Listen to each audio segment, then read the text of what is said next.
어려운 법을 알기 쉽게 맞춰드립니다. 맞춤형 법률 맛집 맞춤법 TV. 안녕하세요. 안녕하세요. 밝게 인사를 했지만 저희는 웃을 수 없는 이 시리즈. 정말 마음이 어둡습니다. 아, 어두워요. 어두워. 정말 걱정이 많아요. 지난 영상에서는 네. 지금 역전세가 얼마나 심각한가, 그리고 역전세나 깡통 전세 위험 있을 때 어떻게? 최소한 법적 조치 이 정도는 네. 해야 된다, 이 정도를 말씀드렸고, 네. 최근에 이제 정부 정책들이 나오고 있는데 잘 됐으면 좋겠어요. 아, 그죠. 근데 모두의 과연 바람이죠. 그럴까가 저는 개인적으로 좀 회의적이긴 해요. 지금 영상에서 말씀드리는 네. 내용은 당연히 맞춤법 TV의 공식 입장은 아니고 네. 이 의견의 개인적인, 아, 지극히 개인적인. 지극히 개인적인. 꼭 남겨주셔야 돼요. 지극히 개인적인 네. 영상이니까요. 뭐 저희 맞춤법 TV 여기 뭐 압수수색하고 뭐 그러지 않으셨으면 좋겠습니다. 아, 우리 변호사님이 2명 있는데 뭐가 문제예요? 무서워요.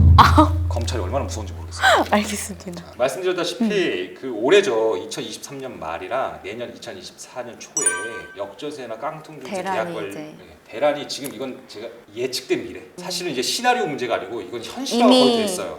지금 이거는 네. 데이터가 지금 나오고 얼마 안 남았어요. 지금 7월이니까. 그러니까요. 지금 최근 7월에 나온 네. 정부 정책을 보면은 그 기본은 집주인이 대출을 일으켜서 보증금을 돌려줄 수 있게 하겠다예요. 아. 그 기조는. 여기서 DSR, DTI란 말이 다시 나오는데 이 용어의 뜻은 관련 영상 참조하시고요. 네. 지금 은행에서 대출을 받으려면요, DSR 40% 적용을 받아요. 잘 아시다시피 이 DSR은 Debt Service Ratio라고 해가지고 네. 총 부채 원리금 상환 비율. 이거 쉽게 설명드리면 내가 주담대 받았을 수도 있고요, 전세자금 대출 받았을 수도 있고요, 네. 신용대출이 있을 수도 있고요. 그쵸. 그리고 학자금 대출이, 뭐 학자금 대출 있는 사람이 주담대를 있을기는 어렵겠지만 그쵸. 자동차 할부금 이런 게 있을 수도 네. 있겠죠. 이런 모든 원리금 상환액이 내 1년 소득의 40%를 넘으면 안 된다는 엄청난 강력한 규제예요. 그런데 지금 정부가 보증금 반환 목적일 경우에는 DTI 60% 한도로 대출 한도를 늘려주겠다고 하고 있어요. 여기서 DTI는 Debt to Income Ratio라고 네. 해서 말씀드리면 주택담보대출의 원리금이랑 다른 대출의 이자만이 원금 상환이 네네네. 따지죠. 그래서 약간 늘어나요. 대출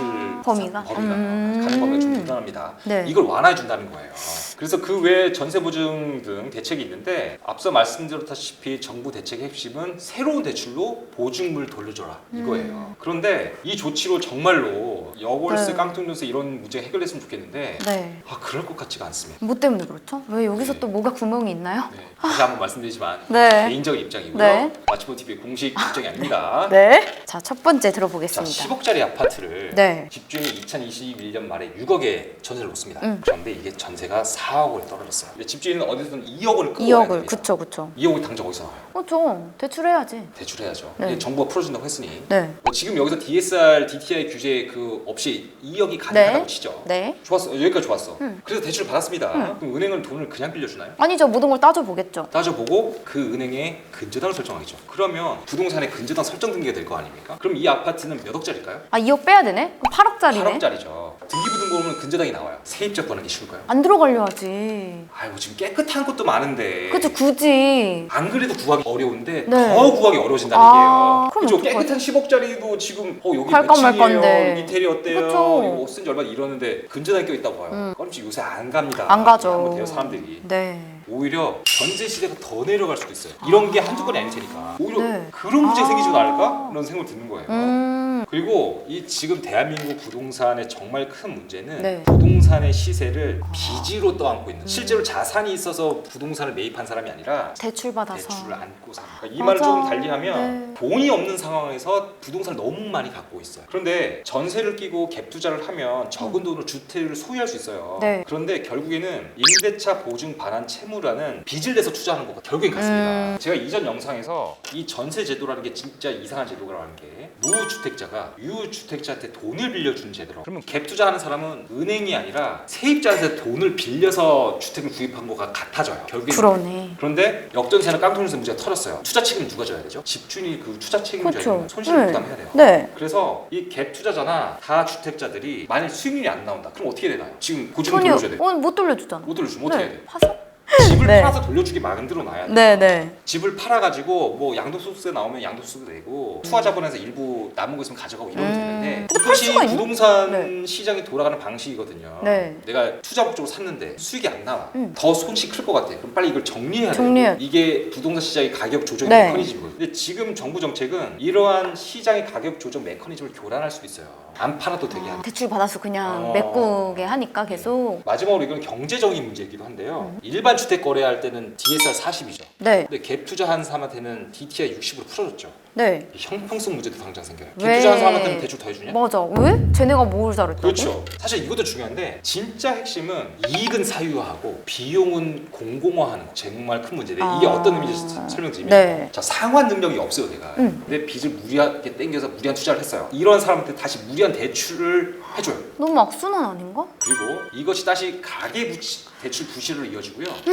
가계 대출이 부실하면 어떻게 있어요? 경제 전체가 경제가- 박살날 수 있어요. 그쵸. 그런데 왜 집주인들이 집을 안 팔까요? 그냥 뭐 이러다가 말겠지. 다시 오르겠지. 버티면 오를 거라는 기대와 희망이 있죠. 그런데 이 상황에서 정부가 대출 풀어줘가지고 그럼 갭 좋아. 투자하고 다주택자들이 버틸 수 있게 해준단 말이에요. 그러면 이 사람들 어떻게 시그널을 받겠어요? 버티면 되는구나. 아. 버티면 되겠구나. 근데 자 만일 진짜 몇 년 후에 집값이 네. 올랐어요. 네. 그 수익 나면 그 집값 누가 가져가나? 집주인이 가져가죠. 가져가겠죠. 그런데 이 집주인이 그동안 오랫동안 보유할 수 있게 네. 대출 규제도 풀어주고 맞아. 새로운 세입자 안심시키려고 전세 보증 반환 제도도 운영하고 이런 사회적 비용은 누가 치르죠? 우리가 세금으로 갭 투자자들이랑 다주택자들 살뜰히 챙겨주고 있죠.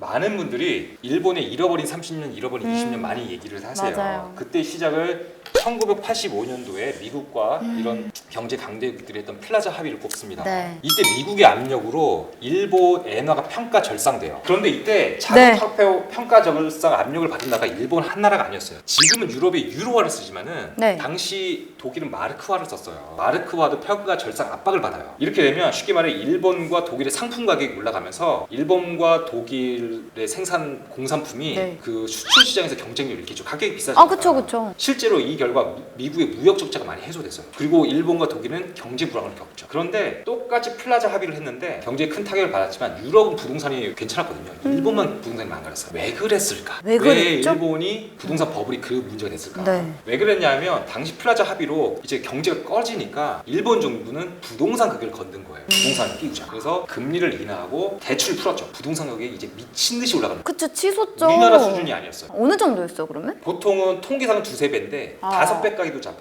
집값을 낮추기 위해서 인위적으로 또 시장에 개입합니다. 그러면서 이제 금리를 다시 올리고 대출 규제를 옥죄죠. 이런데 이제 사람들이 아우성이 난 거예요. 그쵸. 집값 너무 떨어지면 난 망한다. 맞지, 이미. 정치적으로 압박이 너무 많이 들어가요. 이제 떨어지기 시작할 좀 기미가 보이니까 정부도 이제 두려워지는 거예요. 막상 이때 또 나온 하려니까. 단어가 부동산 경착륙, 부동산 네. 경착륙. 일본 정부가 이제 패닉에 빠진 거예요. 그래서 다시 대출이란 이런 걸 유지할 수 있고. 똑같네, 지금 우리나라랑. 자, 이게 어떤 문제가 생겼냐면 네. 이러는 과정에서 부실한 건설 회사들이 호흡기 다는 거지. 네. 인공호흡기 다루는 네. 거예요. 그리고 가게도 부실하면 빨리 이게 털거나 그쵸. 이래야 되는데 이 부동산을 계속 안고 있는 거예요. 오를 생각 때문에. 그러니까 대출 이자를 계속 많이 내면서 이 부동산을 안고 있는 거예요. 그럼 가게가 부실화되죠. 가게 대출이 부실화되면서 네. 내수 시장이 타격받아요. 그리고 은행은 정부 압박이 있기 때문에 원래는 산업계나 뭐 철강 회사라든지 무역 회사에 대출을 또는 부동산에 대출해 줍니다. 산업계 활력을 잃어요. 악순환이 되죠. 이 상황에서 부동산 가격이 떨어지면은 부실의 폭은 훨씬 더 커지는 거예요. 이러면서 일본이 망했어요. 그런데 일본 부동산 얘기 들으니까 뭔가 기시감 같은 거 생기지 않아요? 그냥 우리나라가 지금 돌아가는 상황인 것 우리나라가 같아요. 지금 그 전철을 밟고 있는 거예요. 그니까요. 그게 너무 무서운 거예요. 저는. 만이나 2024년 초에 역전세 깡통전세부터 시작했지만 사실 이 문제보다는 길게 보면은 지금 네. 우리가 지금 구덩이로 들어가고 있는 거예요. 안 그랬으면 좋겠는데 네. 일본 전체를 보니까